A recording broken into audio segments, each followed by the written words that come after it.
Today's a little different. It's going to be a little end of year lightning round. We've got, I thought it was 9 topics. I mean, we only had 8 topics, 9-ish. Trends and hot topics we've seen in 2019 and stuff that's going to be interesting for 2020. Joining me is my friend and colleague, host of the Hirewell Weekly Jobs Update, also Cleveland Brown superfan, Ryan Brown. Superfan is correct. Hey, I like that intro. Thanks, James. That was a good one. So, we got a lot to get through. And I don't know if we're going to go really deep on all these topics today, and there's a lot to cover. But some of these things are things we'll be talking more about next year in detail. But this was basically a collection of some of the things that we saw as an organization change this year, and things will be interesting for next year, like I said. So, first off, we're going straight in there. Just to get in, gotta go hard right away. Marijuana. So marijuana is now legal in Illinois as of January, or will be January 1st. So that's, I'm be interested to see what's going to happen both from a hiring, a recruiting, and an HR standpoint. Totally. And it's still not legal federally, but it is legal on a state level. So what's your take? What hot takes you got on this one? Yeah, I think it's interesting. I mean, obviously, cities like Denver have seen, I think, a lot of success in bringing on that type of, thing to their city, and a lot of companies have popped up because of that. I think we've seen an increase in, different types of roles and that sort of thing. I think what's interesting about it most specifically is like what policies are going to be created because of it, right? Yeah. And there's like this kind of gray area between it being legal on the state side, but federally not. So like, how do companies, especially that are spanning more than one state, create policies around that are fair and, really taking into account the different cities that they might be in? Yeah, I know we have even one company to work with that they have operations in Canada, and they had separate policies for the U.S. and Canada because it's legal in Canada and hasn't been legal everywhere in the U.S. So I think in the cities where the states they operated in, it wasn't legal. Mm-hmm. But now that Illinois is legal, that puts them in kind of a spot where they have to figure out, do they have the same policy across both countries now? Because they're having an issue where state to state, right. the kind of inequity there, and you add in like another country where it's legal, it's not something else. Mm-hmm. I think from a hiring standpoint, like a recruiting standpoint, makes zero difference. Yeah.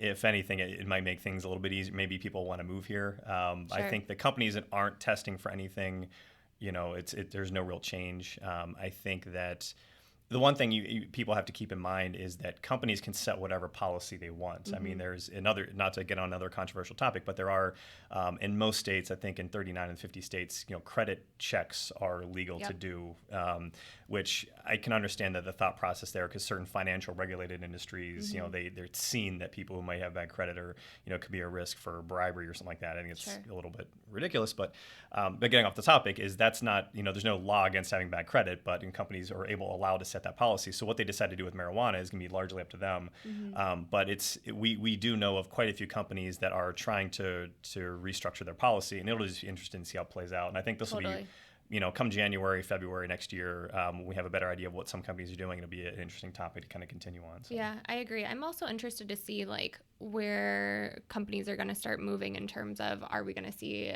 an increase of companies from Denver maybe opening offices in Chicago because of that? So there's so many companies already that have popped up. I shouldn't say, they may have been around, but it really exploded in terms of the amount of hiring they're doing. They're mm-hmm. focused in the marijuana industry. So it's definitely already had a big impact in Illinois, at least. So.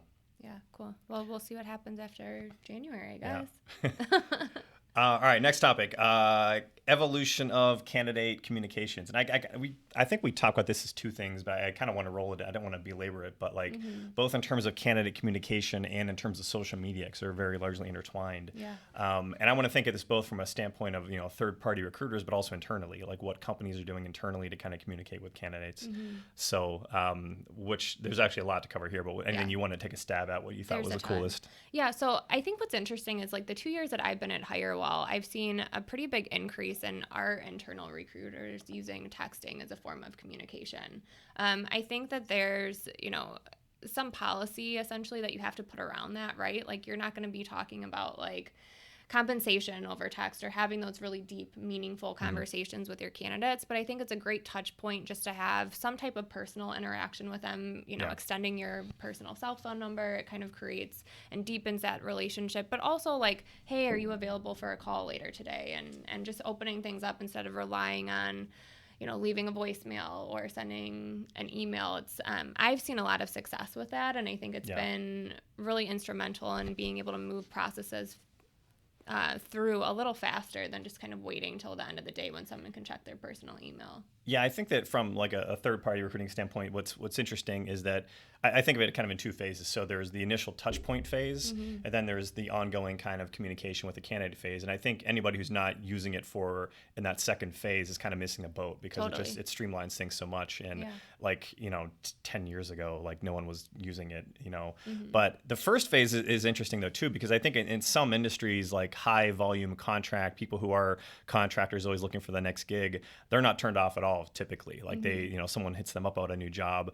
I can definitely see people in other parts of the industry if their cell phone starts blowing up. So and there's also a lot of companies creating new SMS technology that ties into their systems that I could see it just turning into an absolute just awful, what's happening on your email is going to start happening on your cell phone with SMS messages. And I think we're already seeing that in like other industries, right? Where we're ignoring those. So it's like this fine line between like, is that going to be something that, is boding well for this part of the industry or not? And I know personally, like I probably wouldn't love to receive like these mass job updates or things via text. I hate text messages in general. It's not surprising. I know. WhatsApp, Signal, text is very just antiquated. But even I guess taking things internally, I don't know what you've seen on this, but like internal HR, and not to get on my least favorite topic of ghosting again, but I don't think there's as many companies internally using text as a way of kind of communicating with candidates, and I'm curious that's going to change. And I bring this onto the ghosting thing because in order for companies internally to get to using a point where they're comfortable using SMS to streamline communications, you have to be good at communications to begin with, So there's so many companies that are bad at dispositioning candidates, letting them know they didn't receive the job. I have a hard time seeing those companies being the first to get into doing something like text messaging just because 100%. They're already so far behind the game. Yeah. But sure. I don't know. Yeah, well, we'll see, I guess. Yeah, it will continue. So as for the other side of that, social media. I think this is also an interesting topic. I mean, obviously, social media in the form of like, hey, we're reaching out in that platform like we've been doing with Hirewell, right? Like we have an Instagram presence. We utilize LinkedIn all of the time. I don't know necessarily where that's going to go in terms of like candidate outreach in that form. I think right now it's been more on our side, right? The third party side, like maybe you're establishing or deepening your relationships with candidates in that way. I think that there's a couple of, like LinkedIn has changed a lot. I mean, since it started, but even the last like 5 years. So I think that it has way more value as a social network. I mean, here we are talking on LinkedIn Live. It has a lot more value in terms of making new connections and networking than it ever has before. At the same time, too, I think that the direct approach method, in-mails are getting burned out. People aren't responding like they used to. Everyone's just getting flooded with them, and they show up differently in your in-mail or your LinkedIn Messenger box. Like, right away, this is one I don't know, and it's probably spam. Right. So, and that's been kind of the MO, like how most recruiters internally and externally have communicated with people in terms of doing outreach. So it's definitely a step back, and people need to retool and think how they're going to communicate people ongoing. But the branding aspect, being able to communicate ideas, connect proactively with people who are kind of in related fields. And I know that we mentioned, we're in the content planning session. So Rosanna from our team, like she's such a big presence on her personal Instagram that like she's friends with all people she works with. Like everyone feels like they get to know her. So I think for even using Instagram or Facebook from a personal, I don't know if it's personal branding, but just a personable standpoint. If you're recruiting, it helps build relationships too, potentially, especially if you're very focused in one space where you're always connecting and getting to know people. So yeah, absolutely. Anyways. And this one, actually, I already had a call this morning where this came up. Next topic, work from home policies. Yeah. I love it. Work from home, I think, is something that we've seen trending over the past, 5 years maybe, where Yeah. it's increasing more and more. And honestly, it's becoming a big reason, I think, for a lot of candidates that are like prompting their job searches, right? Like maybe they're in a company or an industry where that flexibility just isn't there. And it's becoming more and more relevant to candidate searches that I think it's a big reason why we're seeing people come to the market in the first place. Yeah, there's companies who are straight up losing people because they don't have a work from home policy, and it's definitely the companies that do are having a pretty decisive advantage in terms of, I almost said the talent war. I hate that phrase. In terms of just recruiting in general, I think it's something that companies need to definitely rethink, especially if they're having a hard time. Now, I know it's an age-old thing where some people are more effective working from home, some people aren't, and it's also, I think that the thought that the traditional thinking where a lot of companies didn't have the same level of trust, it's very that fear is overstated. And I think that most companies that have adopted work from home policies have seen it's more effective, it's more streamlined, it's overall, people are more productive, more work's getting done. Now, there's always that aspect of, if you have more junior people you need to mentor, someone more senior needs to be there to mentor them. And also, there might be a lot of people at a certain level that need more day-to-day training. Right. But I think it's something companies are sorting out, are figuring out to put policies around it. It's going to continue. And if you're watching this and your company doesn't yet, and if you're in charge of these types of things, it's something you need to think about, because we're absolutely seeing people at a rapid pace leaving their company just because there is no work from home. So yeah, absolutely. I had something interesting happen earlier this year as well with a candidate that I was working with, and placing in a role that, the company itself didn't really have a work from home policy, and they actually kind of created a bit of flexibility for this person.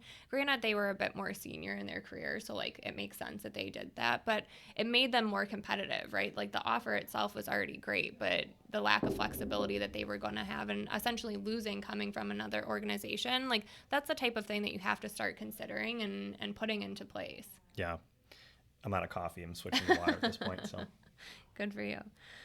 these 9 o'clock podcasts, they're tough. still in the middle of coffee hour. Yeah.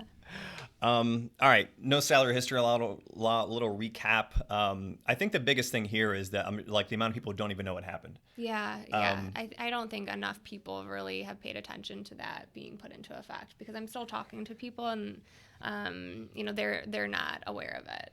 Yeah, there haven't been a lot of messaging around it. I mean, we've talked about it a lot, but we're just one tiny firm, with a certain size following. You've got the entire state of Illinois has been impacted by something where you're not allowed to ask people salary history anymore. It's still happening. Yeah. I'll be interested to see if people start getting busted out for it, if there's penalties for it. I'm nervous about it. It gives me a little bit of anxiety. I feel like this is a topic that like everyone should know, right? Like if your company hasn't addressed this already, like they've already missed the mark. This should have been talked about before it even came into effect. And I don't think it's been. And I've always been a very big proponent for the no salary history law. You can vet candidates you don't need people's salary history to know how good they are. There's lots of ways of kind of using data points, using better assessments, better interviewing to kind of sort these things out. And I think that using salary history is always a really lazy way of going about that. Not to mention the fact that it perpetuated bias and whatnot for people who were unfairly compensated previously. But that being said, I think that.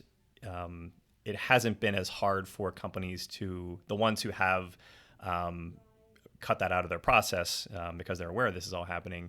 I think there were some initial pain points. I don't think it's been as bad as a lot of people thought it would be from trying to evaluate talent standpoint. I don't think so either. The bigger issue is that I think there's still not enough people know it's happened, and there's still a lot of companies asking those questions and might get in trouble at some point. So. Right. Yeah. Well, if you haven't heard about it, please do your research or get in touch with us because it's important.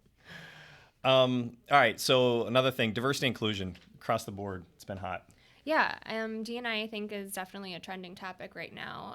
I think that diversity and inclusion for certain companies might sound like this huge undertaking, and it isn't always, right? Mm-hmm. Like sometimes it's just something really small and simple to make your culture, your company a bit more diverse, a bit more inclusive, and it doesn't always have to be this like massive undertaking, but sometimes it does, right? You Yeah. just have to kind of understand where your company is at and how diverse and how inclusive you may already be.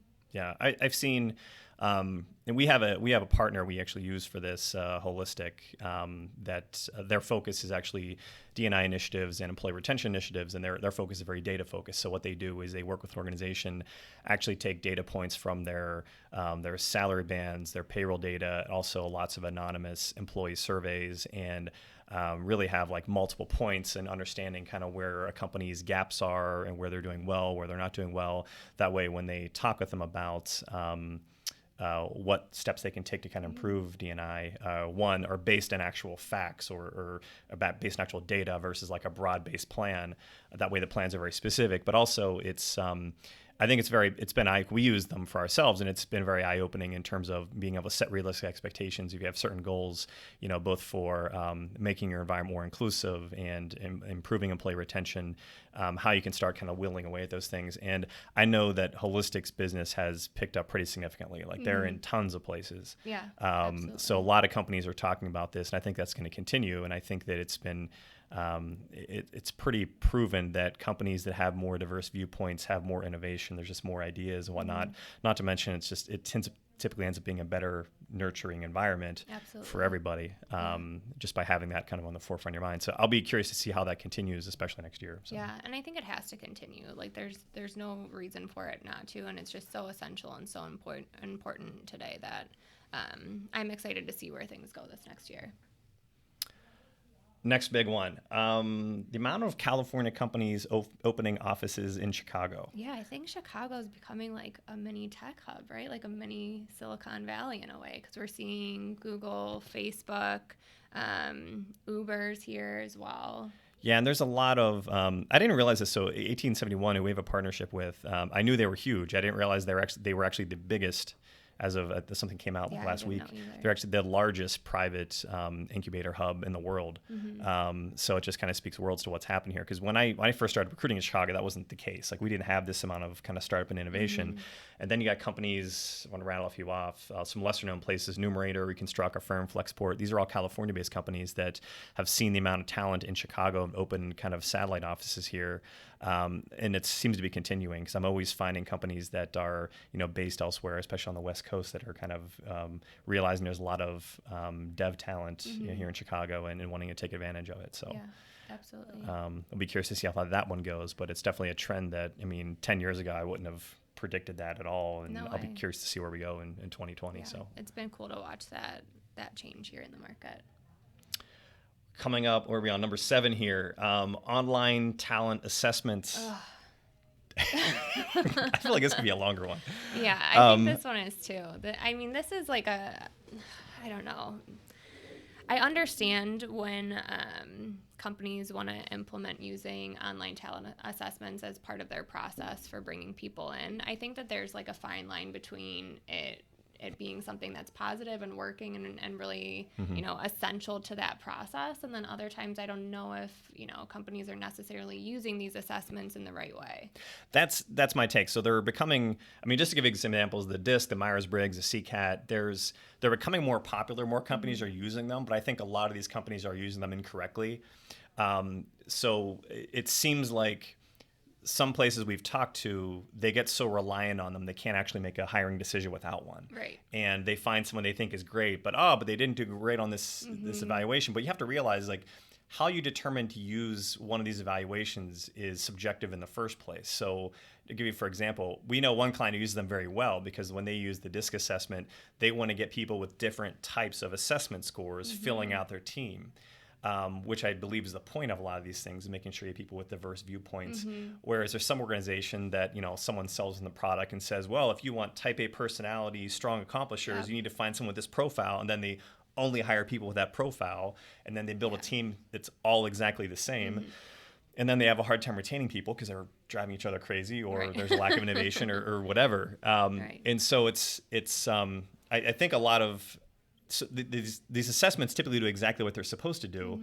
It's that the execution of them is off. Right. And I think that's what we've kind of seen this past year. So I think that we're going to continue seeing more companies utilize them, because like when they are used correctly, they can be effective. But the other side of it too is that a lot of the downside is a lot of candidates, especially job seekers, especially if they've taken these things before, they can kind of think they're stupid. 100%. Yeah, I think it like becomes sometimes cumbersome as part of the process, right? Like, hey, before you even talk to so-and-so, we need you to take this assessment. Yeah. Sometimes it's 15 minutes, which isn't a lot of time, but other times they can be really time consuming. And like when you're already deep into a process where you're actively interviewing and having these conversations, and then you're adding a test on top of it, it can be a lot. Yeah, and there's been plenty of places I've seen that have like they'll have an hour-long assessment and they want to do that before they even talk to somebody. And you're like, no one's going to take that assessment. Right. Like you're right away screening, like especially for like in-demand skill sets, you're right away knocking out the best candidates because they have other people calling them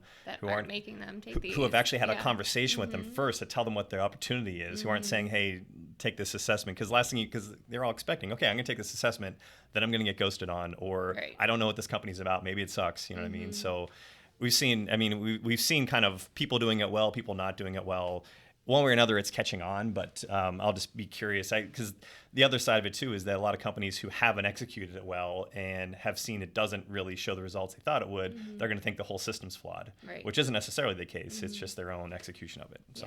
Yeah, 100%. And I think like one of the things that I always try and tell, some of the clients that we're partnered with is if you feel really strongly about someone and they've already gone through the process, or you've talked to them and you see a lot of potential in them, sometimes it's a good idea to kind of not necessarily overlook these assessments, but if they're not scoring exactly how you're anticipating or wanting, sometimes it's okay to take a chance on them. Mm-hmm. Absolutely. All right, we're coming down to the end here. The question I have received more times this year than my entire career, including 2008. Are we headed towards a recession? I think in 2008, everyone knew we were in one. Right. No one had to we ask. were like 100%. It just there. happened. Yeah. Boom. No one had any. It was no doubt about it. I get this question constantly, and I have like for most of the year. And it's strange to me because, well, why don't you give me your take first? Yeah, and I'll give you my. I don't know. I mean, I don't know if we're heading towards there. We're definitely not now. Like, I think we've seen this kind of holiday season be one of the busiest seasons we've had in quite some time in terms of continued hiring. But I mean, how do we really know whether or not we are? So that's the whole thing, is nobody knows. Yeah. Absolutely nobody knows.